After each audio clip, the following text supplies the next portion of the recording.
রাজশাহী অঞ্চলে আশঙ্কাজনক হারে কমেছে আখ চাষ, যে কারণে বছরের বেশিরভাগ সময় বন্ধ রাখতে হয় রাজশাহী চিনিকল। আমরা কথা বলবো ঠিক চিনিকলের পাশে যে বিস্তীর্ণ জমিগুলো রয়েছে সেখানে যে সমস্ত কৃষকরা এর আগে পুরো জমিতে আখ চাষ করতেন, এখন তারা অন্যান্য আবাদ করছেন। কেন অন্যান্য আবাদ করছেন এবং কেন তারা আখ চাষ থেকে মুখ ফিরিয়ে নিয়েছেন সে বিষয়ে জানার চেষ্টা করব। আসসালামু আলাইকুম। ওয়ালাইকুম আসসালাম। কি নাম আপনার? আমার নাম মোহাম্মদ আলমগীর হোসেন। আলমগীর ভাই, আপনি জমিতে কি লাগিয়েছেন? এটা আমার হচ্ছে এখন পেঁয়াজ লাগাইছি, পেঁয়াজটা তুলছি এখন আমি। আগে তো এই পুরো জমিতে আখ উৎপাদন হতো। হ্যাঁ জি, এগুলা যখন আমরা দেখেছি এগুলানের সব আখ হইতো প্রায় সুগার মিল 4 মাস 5 মাস ধরে চলতো। এখন মানে খুব অল্প সময় চলে। কি কারণে আপনারা আখ চাষ করেন না এখন? এটা আখ চাষ, আখের মূল্যটা ঠিকমতো সুগার মিল পরিশোধ করতে পারে না। দ্বিতীয়ত আখের মূল্য একটু মানে তুলনামূলক বাজার অনুপাতে আখের মূল্যটা খুবই কম হচ্ছে। এর জন্য আখটা উৎপাদন করতে মানুষ আগ্রহী না।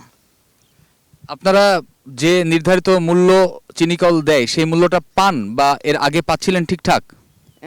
বিগত কয়েক বছর আগে তো মানে আখের মূল্য পরিশোধ করতে খুবই বিলম্ব করছে।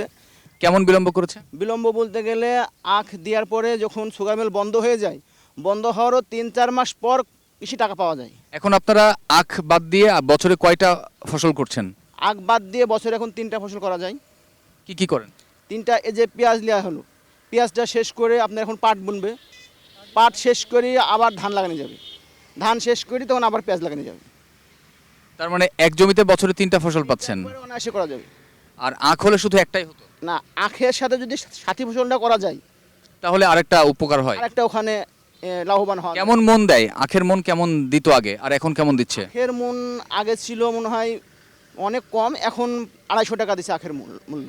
আপনারা কেমন দাম প্রত্যাশা করছেন, যে কেমন দাম হলে আপনারা আবার আখ চাষে ফিরে আসবেন? হ্যাঁ, আমরা এখন মনে করছি যদি আখের মূল্য 300 টাকা দেয় তাহলে হয়তো কৃষক আবার আখ চাষ করতে আগ্রহী হবে, এবং টাকাটা যদি কৃষকের হাতে হাতে দিয়ে দেয় তাহলে কৃষক অনায়াসে আখ চাষ করবে আবার।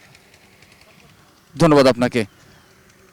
এই অঞ্চলে একসময় এই বিস্তীর্ণ জমিতে শুধু আখ চাষই হতো।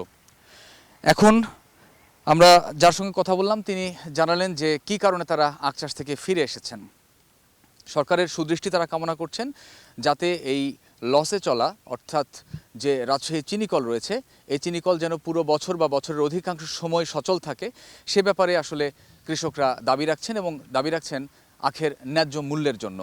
কামরুজ্জামান মামুন, সময় সংবাদ, রাজশাহী।